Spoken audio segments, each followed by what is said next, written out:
Of Germany. कल हम इसके बारे में थोड़ा बहुत पढ़ा था, लेकिन टॉपिक कंप्लीट नहीं हो पाया था, तो आज इससे अपन थोड़ा और ध्यान देंगे।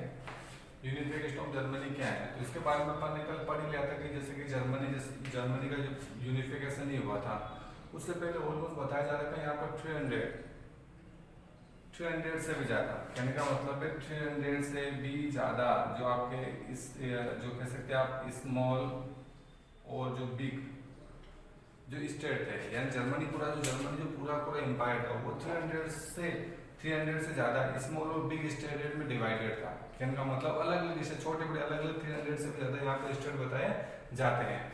इसके बाद बताया जा रहा है यहाँ पर जो और भी एक सर्कमस्टेंस देखने को मिलता है कि अलग अलग, लेकिन मेजरली देखा जाए तो जब नेपोलियन जो बोनापार्ट जो उनके बारे में पढ़ेंगे हम आगे, जब आपकी जर्मनी के अंदर जर्मनी के काफ़ी ज़्यादा एरियाज थे जिनके ऊपर नेपोलियन का कंट्रोल हो गया था, तो नेपोलियन ने पूरे जर्मन एम्पायर को, हालांकि अपन ये भी जानते हैं कि नेपोलियन को जो मॉडर्न जर्मनी का फादर कहा जाता है, कि जो मॉडर्न जर्मनी का जो भी जो फॉर्मेशन से जो उसका एरिया रीजन आता है, उस एरिया को कन्वर्ट करने के लिए नेपोलियन का सबसे बड़ा रोल माना जाता है। तो नेपोलियन ने क्या किया भाई, ये जो 300 स्टेट है ये वाले पूरे, तो इसको उसने टोटल 39 स्टेट में डिवाइड कर, यानी इसको मर्ज कर दिया।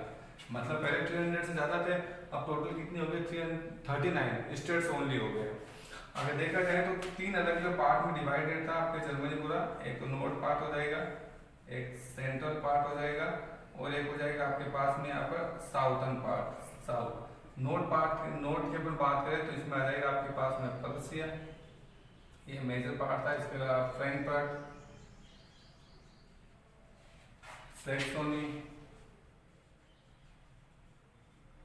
ये जो मेजर जो पावरफुल जो सबसे कैसे पावरफुल जो पार्ट जो स्टेट थे आपके नॉर्थ में तीनों आ जाया करते थे। सेंट्रल पार्ट की बात करें तो यहाँ पर आता था आपके राइनलैंड, ये सेंट्रल पार्ट में था। और साउथर्न पार्ट की बात करें तो इसमें वर्टेनबर्ग हो गया, या फिर आपके बावरिया हो गया, या फिर आपके बर्देन हो गया, ये साउथर्न पार्ट के थे। वर्टेनबर्ग हो गया, बावरिया हो गया, बर्देन हो गया, ये साउथर्न पार्ट थे। सेंट्रल पार्ट में जो था राइनलैंड था, और जो नॉर्थ पार्ट में प्रसिया, फ्रैंकफर्ट और सैक्सोनी थे। ये पूरा जर्मन एम्पायर मेजर जो अपन कह सकते हैं पावरफुल जो स्टडी कैटेगरीज में आते हैं, इन्हीं का अपन आगे पढ़ेंगे, इन्हीं का मेजरमेंट होगा जर्मनी की यूनिफिकेशन के अंदर।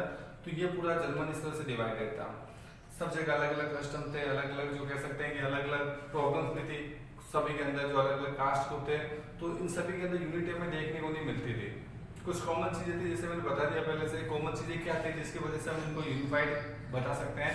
तो होती एक तो जो डाइट होती है, जिसके बारे में पढ़ा था अपन, डाइट होती है, डाइट जैसे अपने यहाँ पर पार्लियामेंट होती है जिसके अंदर अलग अलग एरिया के रिप्रेजेंटेटिव आते हैं, तो यहाँ पर इनकी डाइट थी, और डाइट के अंदर मतलब हर एक स्टेट के वहाँ पर रिप्रेजेंटेटिव आया करते थे, यानी डाइट एक असेंबली यहाँ की, जिसके अंदर चाहे आपकी प्रसिया कह लो, राइनलैंड कह लो, बावरिया कह लो, बर्देन कह लो, हर एक एरिया के हर एक जो स्टेट थे वहाँ के रिप्रेजेंटेटिव इसमें थे। तो एक यूनिटी दिखती थी कि भाई हाँ डाइट क्या है, असेंबली है, कहाँ कहाँ गया, तो पूरे जर्मन स्टेट के यहाँ पर मेंबर्स आया करते थे।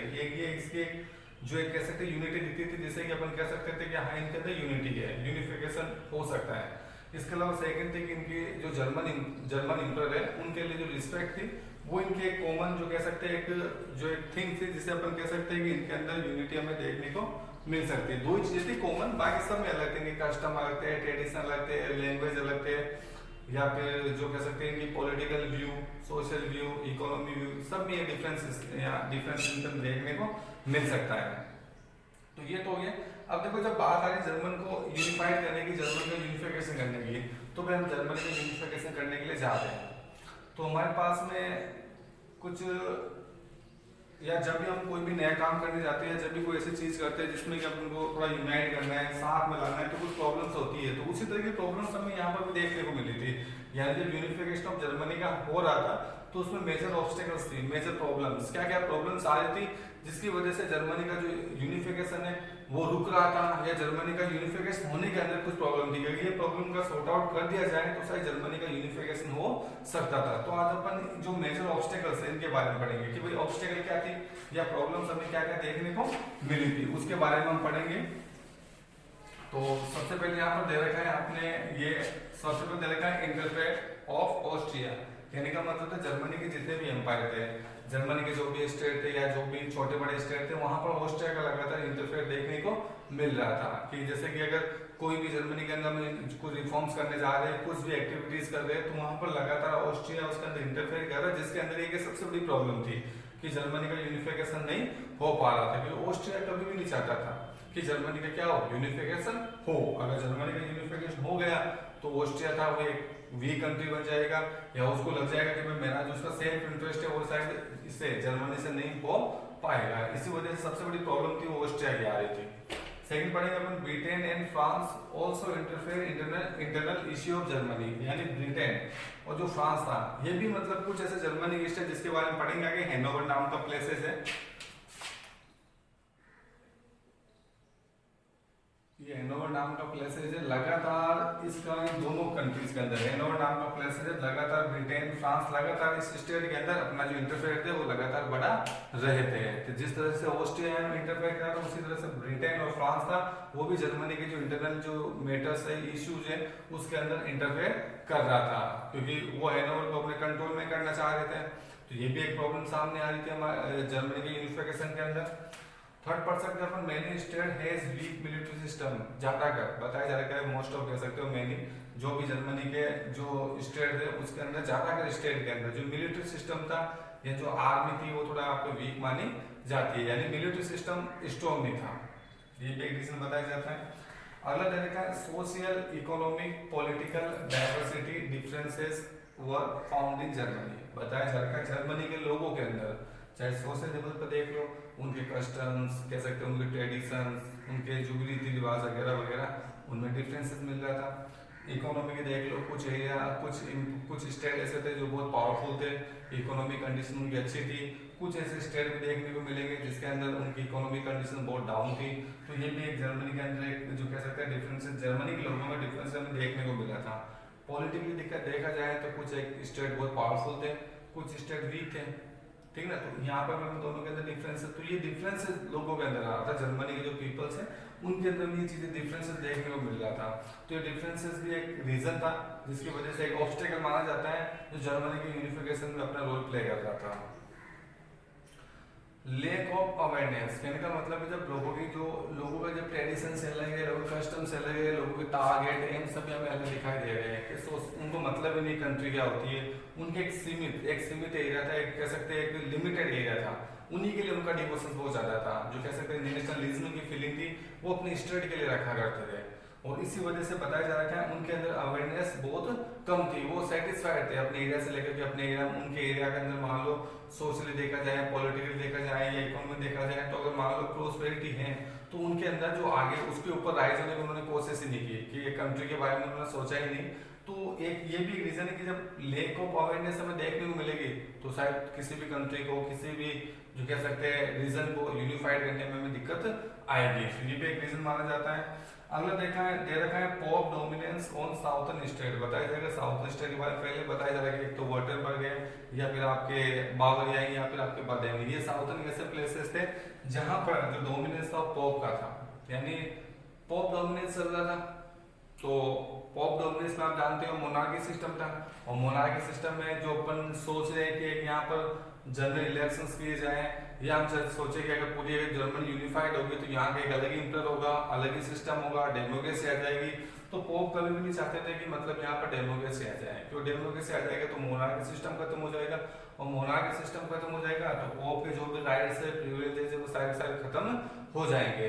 तो पोप या पोप से जो फॉलोअर्स है वो कभी भी नहीं चाहते थे कि मतलब पूरे जर्मनी का यूनिफिकेशन हो। तो ये भी एक बड़ी प्रॉब्लम देखने को या प्रॉब्लम या जर्मनी की यूनिफिकेशन के अंदर मानी जाती है। तो ये जो 6 हमने अलग अलग तरह के जो आपके जो पढ़े रीजन पढ़े, ये सारे ऐसे रीजन है जिसकी वजह से जर्मनी का जो आपकी यूनिफिकेशन नहीं हो पा रहा था। अब आगे हम पढ़ेंगे जो कौन से सपोर्टिव जो आपके रोल्स हैं या सपोर्टिव जो आपके जो कह सकते हैं कि इंस्टीट्यूशंस हैं या पर्सन है जिन्होंने जर्मनी की यूनिफिकेशन के अंदर जो अपना एक इम्पोर्टेंट रोल प्ले किया, क्या क्या चीजें हैं उनके बारे में हम पढ़ेंगे। तो जो हमारा अगला टॉपिक होगा वो होगा सपोर्टिव एलिमेंट, कौन से एलिमेंट है जर्मनी की यूनिफिकेशन को सपोर्ट कर रहे थे, उसके बारे में पढ़ेंगे हम।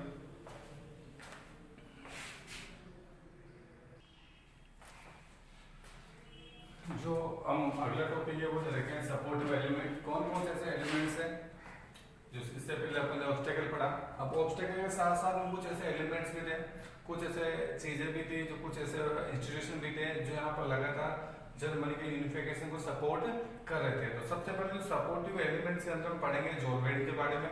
हालांकि इसके बाद और भी है, जैसे कि आपके कुछ इंटेलेक्चुअल मूवमेंट हमें देखने को मिलेगा, इंडस्ट्रियलाइजेशन में देखने को मिलेगा। इसके बाद में हम बिस्मार्क का पढ़ेंगे। ये अलग अलग एलिमेंट्स थे जिन्होंने जर्मनी की यूनिफिकेशन को सपोर्ट किया था। सबसे पहले पढ़ते हैं अपन जोलवेड के बारे में।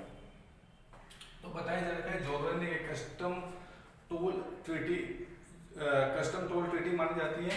इनका मतलब ये कस्टम टूल ट्रीटी मानी जाती है। और ये कस्टम टूल ट्रीटी थी जो इनिशियली शुरुआत में प्रशिया और जो आपके स्वार्ट्सबर्ग नाम के एक प्लेसेस है जर्मनी के, दोनों उन्हीं के बीच में यहाँ पे स्टार्ट की गई थी। मानते इसको स्टार्ट करने से पहले बहुत सारी जो चीजें थी कि जैसे कि हम पढ़ चुके पहले कि जैसे कि जो जर्मनी में टोटल 39 जो आपके एक जर्मनी पूरा यूनियन था, टोटल 39 अलग अलग स्टेट से मिलकर बना हुआ था।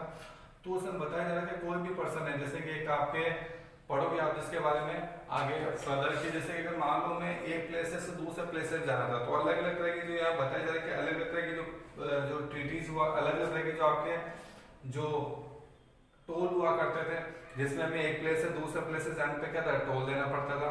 वो इसी वजह से कह सकते हैं कि एक प्लेस से दूसरे प्लेस से अगर मान लो मैं इंटरनली अगर यहाँ से अगर वहाँ पर कुछ चीज को सेल करना है तो उसके लिए हमें अलग अलग तरह के टोल टैक्स देने पड़ते थे। साथ में वहाँ पर करेंसी में भी डिफरेंसेस था, वेट मेजरमेंट में डिफरेंसेस था।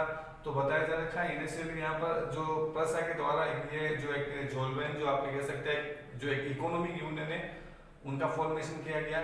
और स्टार्टिंग में जो आपके जोलवेन है एक कस्टम टोल ट्रीटी है जो प्रशिया और स्वार्ट्सबर्ग इसके बीच में देखने को मिली थी। अब इसमें क्या होगा, इस ट्रीटी के अंदर ये ट्रीटी बनाई गई है, भाई ट्रीटी किसके लिए, क्या नाम है, कस्टम टोल ट्रीटी है। तो इसमें जितनी भी कस्टम ड्यूटी थी उनको एबोलिश कर लिया गया था, यानी खत्म कर दिया गया। भाई हमारा नाम ही हम कस्टम टोल ट्रीटी के नाम से, कि हम जो कस्टम जो आपके टोल देते हैं तो हमें क्या करना है, हम इसको बनाएंगे क्योंकि हमें एक वहां से वहां जाना है तो अलग तरह के जो टोल टैक्स देने पड़ेंगे।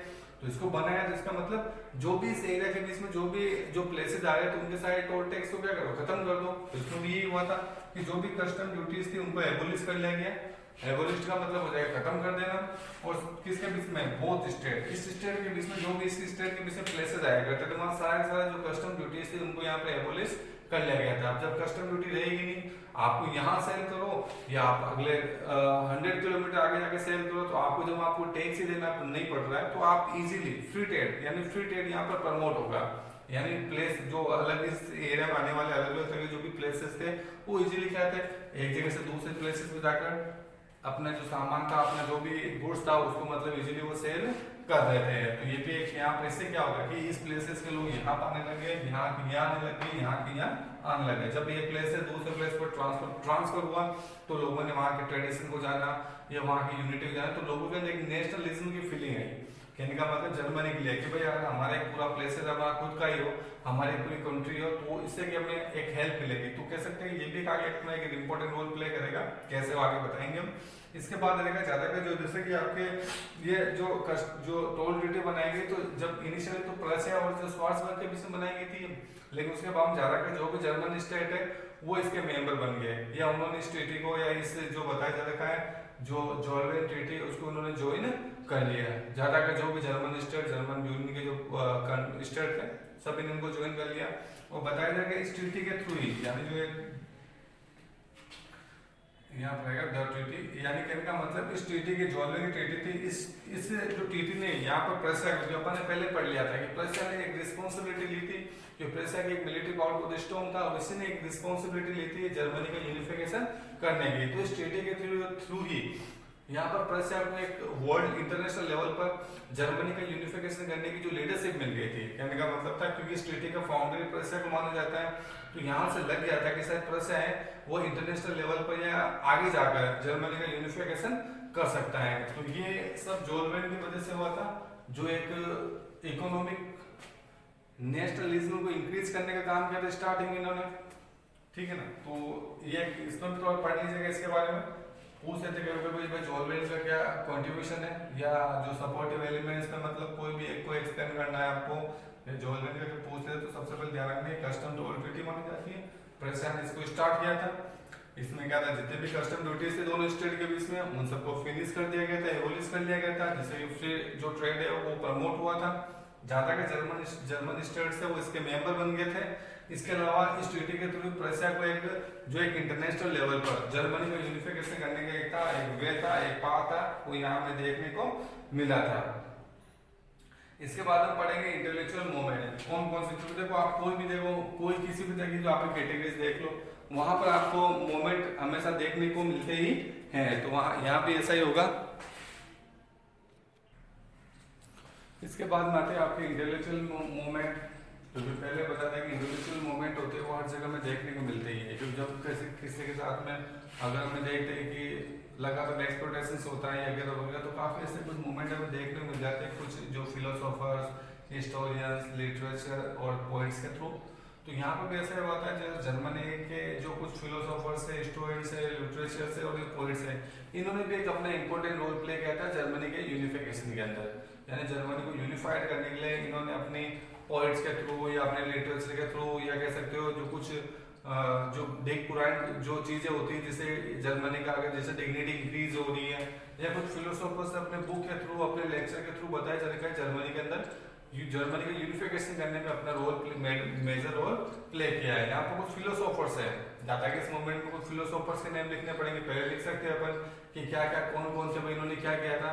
तो अपना टॉपिक चल रहा है यूनिफिकेशन ऑफ जर्मनी, उनका नाम लिख के अपन लिख सकते हैं कि जैसे पोएट्स आर कंट्रीब्यूशन या are significant role in unification of Germany, ये अपन लिख सकते हैं कॉमन चीज। उनके बाद में कुछ फिलोसोफर्स है, टॉपिक अगर इंटेलेक्चुअल मूवमेंट ज्यादा फिलोसोफर्स के थ्रू होते हैं, तो इसमें लिफ्ट है या फिर आपके ईगल है, हर्डेनबर्ग है, हेडिंगहाइम है, इन्होंने बताया जा रहा है कि अपना इंपॉर्टेंट रोल प्ले किया था। और इन्होंने जो जर्मनी के लोग हैं, इन्होंने अपने मूवमेंट के अंदर अपने जो बातों के अंदर या अपने लेक्चर के थ्रू अपने जो कह सकते हैं जो आइडियाज है, अपने थॉट्स है, इन्होंने जर्मनी के लोगों में इस तरह की जो आपके कह सकते हैं स्पीड डालने की कोशिश की, इस तरह की थिंकिंग डालने की कोशिश की, जिसमें उन्होंने बताया कि जर्मन कास्ट इज बेस्ट। यानी इन्होंने इस तरह के जो लोगों के सामने अपने आइडियाज रखे हैं, जिसमें इस चीज तो हो रही थी कि जर्मन कास्ट है वर्ल्ड में सबसे बेस्ट कास्ट है। यानी जर्मन जो चाहे तो कुछ भी कर सकते हैं, वो चाहे तो मतलब वो सबसे बेस्ट क्वालिटी की कास्ट मानी गई। इस तरह की जो थ्योरी है वो लोगों के दिमाग में इन फिलोसोफर्स के द्वारा डाली गई थी। हम बात करें 1815 सी की, तो यहाँ पर एक 1815 में एक एसोसिएशन, एक नेशनलिस्ट, ध्यान रखें नेशनलिस्ट एसोसिएशन बनाया गया था। नेशनलिस्ट एसोसिएशन का मतलब अपन समझ सकते हैं कि पूरे एक नेशन लेवल पर, यानी नेशन लेवल तक अपना मैसेज भेजने के लिए एक जो कह सकते हैं नेशनलिस्ट एसोसिएशन बनाया गया था। बर्सन साहब जिसका नाम दे रखा है, और बताया जा रहा है इस एसोसिएशन को बनाने का काम है वो जेना यूनिवर्सिटी, उसमें किया गया था 1815 के अंदर। और इस एसोसिएशन ने जो अपना एक जिनका एक मोटिव था, सबसे पहले यही दे रखा था कि जो जर्मन लोगों का जो मोरल डेवलपमेंट करने के लिए, कि जैसे अपन ने पढ़ा था लेक ऑफ अवेयरनेस एक ऑब्स्टेकल पढ़ा था कि लोगों में अवेयरनेस थी नहीं, लोगों की जो मोरल थिंकिंग है वो डेवलप ही नहीं हो पा रही थी, लोग सोच ही नहीं पा रहे थे करना क्या है। कुछ लोग पहले के ट्रेडिशन को चला रहे थे, कुछ लोग नया बदलाव नहीं करना चाहते। तो ऐसे इस जो एसोसिएशन के थ्रू बताया गया जो जर्मनी के लोगों का जिनका मोरल डेवलपमेंट करने का काम किया गया। इसके अलावा इस एसोसिएशन के द्वारा फोकस किया गया स्पेशली जैसे कि आपने जस्टिस के ऊपर, एक लोगों के अंदर फीलिंग, जस्टिस की फीलिंग आए, एक फ्रीडम की फीलिंग आए और एक यूनिटी की हमें फीलिंग देखने को मिले हैं। ये इस इंस्टीट्यूशन के थ्रू लोगों के अंदर डालने की कोशिश की गई थी। बताया गया था कि भाई आप ये चीज करिए, या आप ऐसी चीज करते हो तो शायद आप या ये चीज करते हैं तो हमारे इसमें यूनिफिकेशन करने में बताया जा रहा है हमें कह सकते हैं कि काफी ज्यादा हेल्प हमें देखने को मिलेगी। इसके बाद जो अगला टॉपिक आता है हमारा, वो आता है आपके यहाँ पर इंडस्ट्रियल डेवलपमेंट, क्योंकि इंडस्ट्रियल डेवलपमेंट का भी एक अपना इंपॉर्टेंट रोल था कि किस तरह से इंडस्ट्री, अगर जैसे कि हमने पहले पढ़ लिया कि इंडस्ट्रियल डेवलपमेंट होती है तो शायद थिंकिंग का क्राइटेरिया वो भी चेंज होता है, क्योंकि इससे पहले इंडस्ट्रियल डेवलपमेंट था नहीं। अब इंडस्ट्रियल डेवलपमेंट ने कैसे अपना रोल प्ले किया उसके बारे में हम पढ़ेंगे आगे।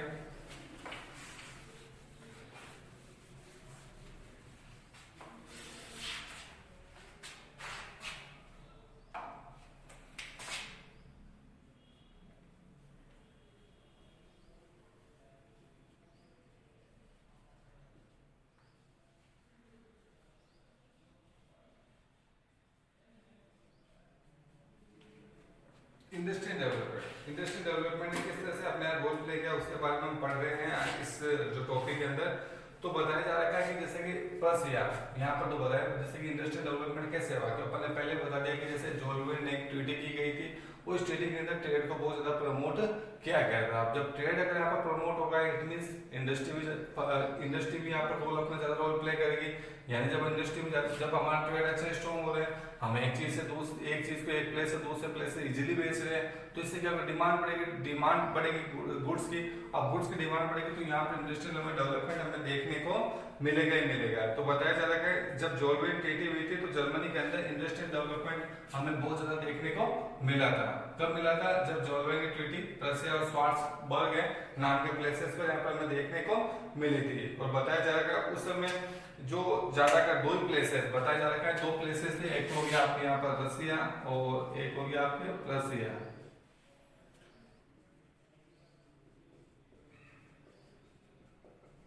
रसिया में मतलब यहाँ पर बहुत ज्यादा यहाँ पर कह सकते हैं कि यहाँ पर इंडस्ट्रीज थी वो आपके यहाँ पर रन की जाए।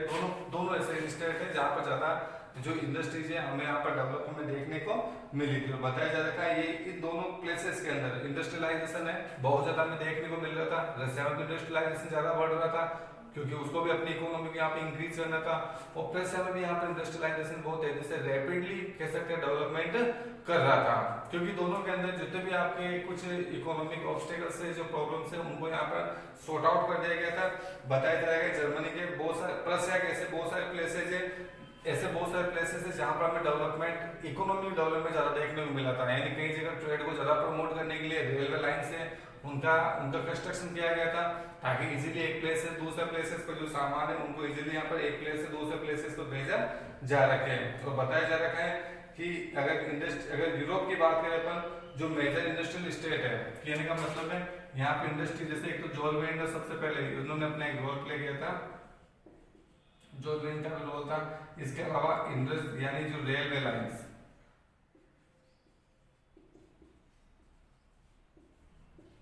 रेलवे लाइन थी वो टाउन से टाउन को ज्वाइन करने के लिए, कहने का मतलब एक टाउन को दूसरे टाउन से ज्वाइन करने के लिए रेलवे लाइन इनका भी कंस्ट्रक्शन प्रसिया में, हम बात करें प्रसिया की, ये प्रसिया में किया गया था, जिसकी वजह से बताया जाए कि प्रसिया के अंदर जो हमें इंडस्ट्रियल डेवलपमेंट की वजह से जो जर्मनी की यूनिफिकेशन में उन्होंने अपने इंपॉर्टेंट रोल प्ले किया था। बताया जाएगा उस टाइम के अंदर जिस समय ये चल रहा था उस समय यूरोप कंट्रीज के अंदर कह सकते हैं कि मेजर प्लेसेस बन गए, मेजर इंडस्ट्रियल प्लेस। क्योंकि हम रसिया की बात करें, रसिया तो आपके यहाँ पर एशियन कॉन्टिनेंट में आता है, और प्रसिया जो अभी प्रेजेंट फॉर्म है जर्मनी के अंदर आता है, ठीक है ना। तो ये एक मेजर इंडस्ट्रियल प्लेसेस बन गया था प्रसिया यूरोपियन कॉन्टिनेंट के अंदर, जिस समय यहाँ पर इंडस्ट्रियल डेवलपमेंट हमें बहुत ज्यादा देखने को मिल रहा था। और बताया जा रहा है यहाँ पर इसके अलावा ऑस्ट्रिया भी एक नाम है, क्योंकि इसमें हम आगे पढ़ेंगे जो प्रसिया ऑस्ट्रिया वॉर होगा या प्रसिया डेनमार्क वॉर होगा, इसके बारे में पढ़ेंगे। तो यहाँ पर एक ऑस्ट्रिया भी है, ऑस्ट्रिया लगातार यहाँ पर स्ट्रगल कर रहा था, कहने का मतलब कि अपन ने पढ़ाया था इसके बारे में ऑब्स्टेकल में, कि जो ऑस्ट्रिया है वो लगातार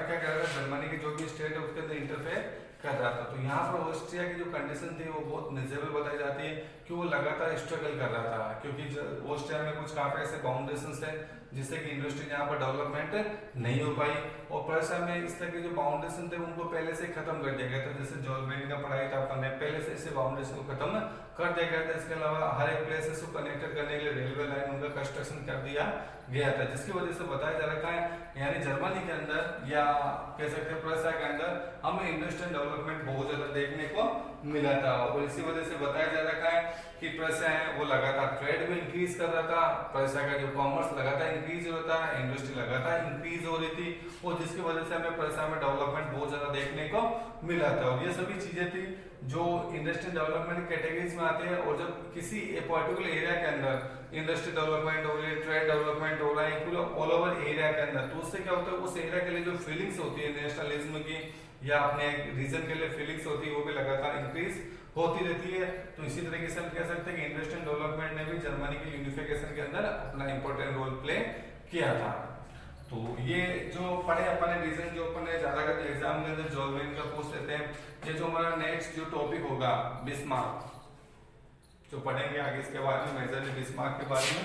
अब जो मैं ये कब से मैंने जो यहाँ पर ट्रीटी लिखी हुई है, ये 3 ट्रीटी भी आप अगले वाले टॉपिक में काम आएंगे। सबसे पहले लिखा हूँ ट्रीटी ऑफ बियस्टीन जो हुआ था आपके 1865 में, और ये ट्रीटी होगी आपकी यहाँ पर ऑस्ट्रिया और प्रेसिया के बीच में, जिस समय डेनमार्क से वॉर होगा प्रेसिया और जो ऑस्ट्रिया के जो आपके जॉइंट आर्मी के साथ। इसके बाद ट्रीटी ऑफ प्रेग जो अपने 1866 में होगी, और बताया जाएगा ये ट्रीटी ऑस्ट्रिया और प्रेसिया के बीच में होगी, और जिसमें जो ऑस्ट्रिया नाम का प्लेस है वो यहाँ पर प्रेसिया को मिल जाएगा।